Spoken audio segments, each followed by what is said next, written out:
श्री ओम नमो भगवते वासुदेवाय।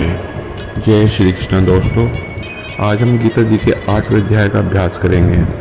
तो आइए सबसे पहले श्रीमद् भागवत गीता जी के 8वें अध्याय के पढ़ने का क्या फल मिलता है, आइए आज हम पहले उस पर एक कथा पढ़ेंगे। श्री भगवान शिव कहते हैं, हे देवी, आप 8वें अध्याय का महात्म्य सुनो, उसके सुनने से तुम्हें बड़ी प्रसन्नता होगी। लक्ष्मी जी के पूछने पर भगवान विष्णु ने उन्हें इस प्रकार 8वें अध्याय का महात्म्य बतलाया था। दक्षिण में अमरदकपुर नामक एक प्रसिद्ध नगर है।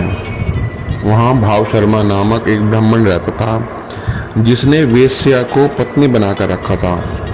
वह मांस खाता, मदिरा पीता, श्रेष्ठ पुरुषों का धन चुराता, प्राय स्त्री से व्यभिचार करता और शिकार खेलने में दिलचस्पी रखता था। वह बड़े भयानक स्वभाव का था और मन में बड़े बड़े हौसले रखता था।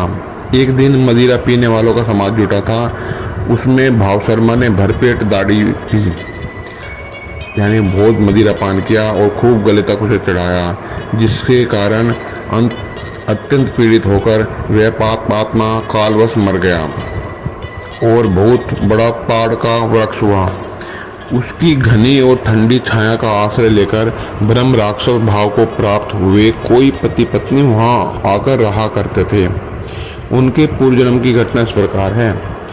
एक कुशिबल नामक ब्राह्मण था, जो वेद वेदांग के तत्वों का ज्ञाता, संपूर्ण शास्त्रों के अर्थ का विशेषज्ञ और सदाचारी था। उसकी स्त्री का नाम कुमति था। वह बड़े खोटे विचार की थी। वह ब्राह्मण विद्वान होने पर भी अत्यंत लोभवश अपनी स्त्री के साथ प्रतिदिन भैंस, कालपुरुष और घोड़े आदि बड़े दोनों को ग्रहण किया करता था, परंतु दूसरे ब्राह्मणों को दान में मिली हुई कौड़ी भी नहीं देता था। वे ही दोनों पति पत्नी कालवश मृत्यु को प्राप्त होकर ब्रह्म राक्षस हुए थे। वे भूख और प्यास से पीड़ित हो उस पृथ्वी पर घूमते हुए उसी ताड़ के वृक्ष के पास आ गए और उसके मूल भाग में विश्राम करने लगे। इसके बाद पत्नी ने पति से पूछा, हे नाथ, हम लोगों का यह महान दुख कैसे दूर होगा तथा इस ब्रह्म राक्षस योनि से किस प्रकार हम दोनों की मुक्ति होगी। तब उस ब्राह्मण ने कहा, ब्रह्म विद्या के उपदेश, आध्यात्म तत्व के विचार और कर्म विधि के ज्ञान के बिना किस प्रकार संकट से छुटकारा मिल सकता है। यह सुनकर पत्नी ने पूछा कि तत्ब्रह्म किम ध्यानम किम करम पुरुषोत्तम, अर्थात पुरुषोत्तम वह ब्रह्म क्या है, अध्यात्म क्या है और कर्म कौन सा है। उसकी पत्नी के इतना कहते ही आश्चर्य की घटना घटित हुई। उपयुक्त वाक्य गीता के 8वें अध्याय का आधा श्लोक था। उसके श्रवण से वह वृक्ष उसी समय ताड़ के रूप को त्याग कर भाव शर्मा नामक ब्राह्मण हो गया। तत्काल ज्ञान होने से विशुद्ध चित होकर वह पाप के चोले से मुक्त हो गया तथा उस आधे श्लोक के ही महात्म्य से वे पति पत्नी भी मुक्त हो गए। उनके मुख से देवात ही 8वें अध्याय का आधा श्लोक निकल पड़ा था। उसके बाद आकाश से एक दिव्य विमान आया और वे दोनों पति पत्नी उस विमान पर आरूढ़ होकर स्वर्गलोक को चले गए। वहाँ का वह सारा वृत्तांत अत्यंत आश्चर्यजनक था। उसके बाद उस विद्वान ब्राह्मण भाव शर्मा ने आदरपूर्वक उस आधे श्लोक को लिखा और देव जनार्दन की आराधना करने की इच्छा से वह मुक्तिदायिनी काशीपुरी में चला गया। वहाँ उस उद्धार बुद्धि वाले ब्राह्मण ने भारी तपस्या आरंभ की। उसी समय क्षीर सागर की कन्या भगवती लक्ष्मी ने हाथ जोड़कर देवताओं के भी देवता जगतपति जनार्दन से पूछा, हे नाथ, आप सहसा नींद त्याग कर खड़े क्यों हो गए। श्री भगवान बोले, हे देवी, काशीपुर में भगीरथी के तट पर बुद्धिमान ब्राह्मण भाव शर्मा मेरे भक्ति रस में परिपूर्ण होकर अत्यंत कठोर तपस्या कर रहा है। वह अपने इंद्रियों को वश में करके गीता के 8वें अध्याय के आधे श्लोक का जप करता है। मैं उसकी तपस्या से बहुत संतुष्ट हूँ। बहुत देर से उसी तपस्या के अनुरूप फल का विचार कर रहा था। हे प्रिय, इस समय वह फल देने को मैं उत्कंठित हूँ। पार्वती जी ने पूछा, भगवान श्री हरि सदा प्रसन्न होने पर भी जिसके लिए चिंतित हो उठे थे, वह भगवत भक्त भाव शर्मा ने कौन सा फल प्राप्त किया? श्री महादेव जी बोले, हे देवी, द्विश्रेष्ठ भाव शर्मा प्रसन्न हुए। भगवान विष्णु के प्रसाद को पाकर अत्यधिक सुख मोक्ष को प्राप्त हुआ और उसके अन्य वंशज भी जो नरक में यातना में पड़े थे, उसी के शुद्ध कर्म से भाव भगवत धाम को प्राप्त हुए। हे पार्वती, यह 8वें अध्याय का महात्म थोड़े में ही मैंने तुम्हें सुनाया है, इस पर सदा विचार करते रहना चाहिए। जय श्री कृष्णा। तो भक्तों, ये था श्रीमद् भागवत गीता जी के 8वें अध्याय को श्रवण करने का फल। तो आइए अब श्रीमद् भागवत गीता जी के 8वें अध्याय का अभ्यास करते हैं। अर्जुन बोले, हे पुरुषोत्तम, जिसका आपने वर्णन किया है वह ब्रह्म क्या है, आध्यात्म क्या है, कर्म क्या है, अधिभूत नाम से क्या कहा गया है, अधिदेव नाम से क्या कहा जाता है। हे मधुसूदन, यहाँ अधियज्ञ कौन है और इस शरीर में कैसे है, और युक्त चित्त वाले पुरुषोत्तम द्वारा अंत समय में आप किस प्रकार जानने में आते हैं।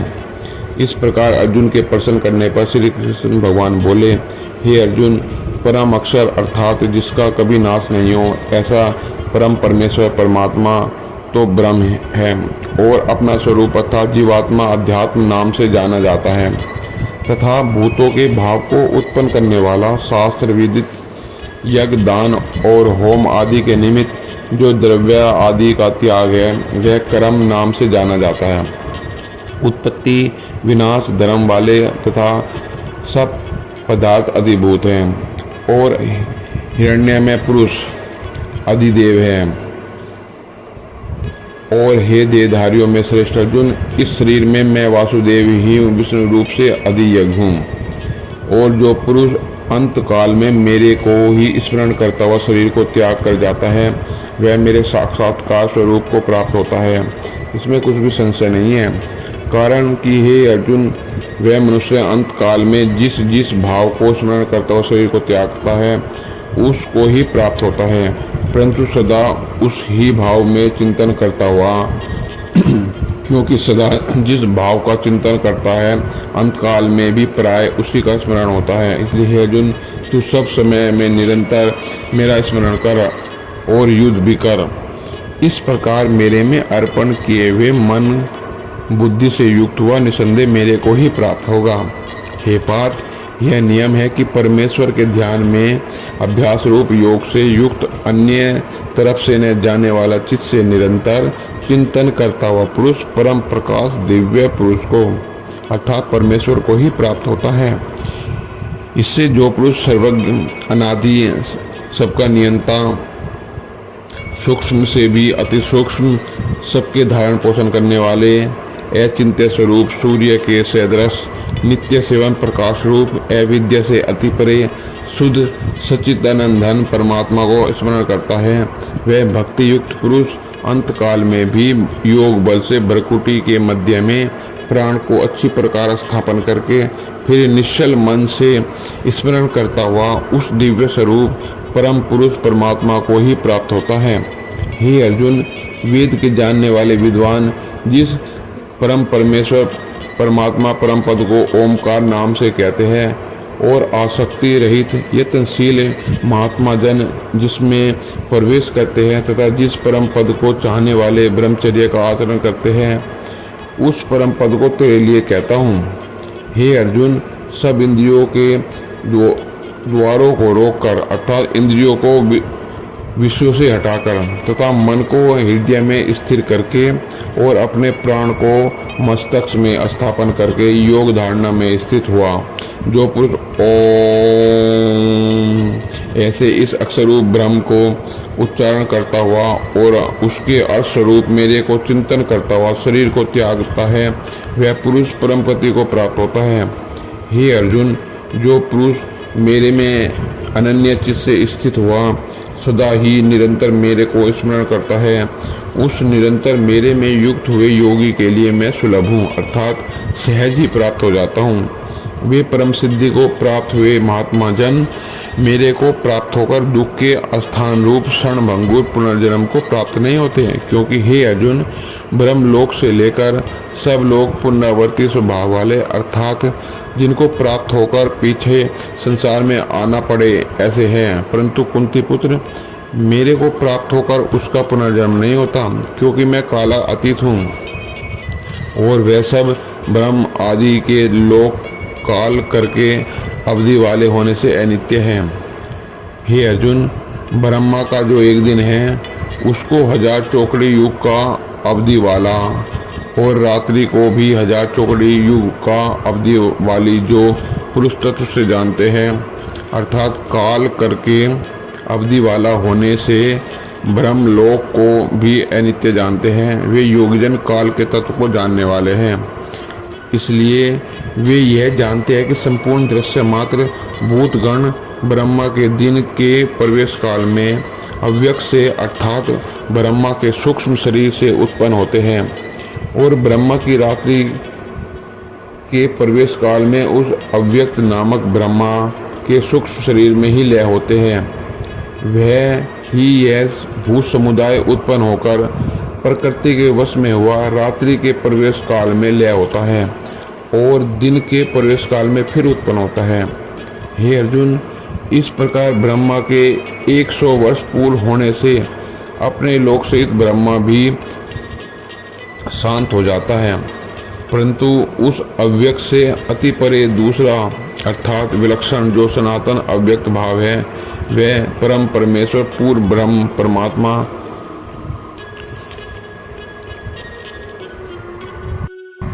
सब भूतों के नष्ट होने पर भी नष्ट नहीं होता है।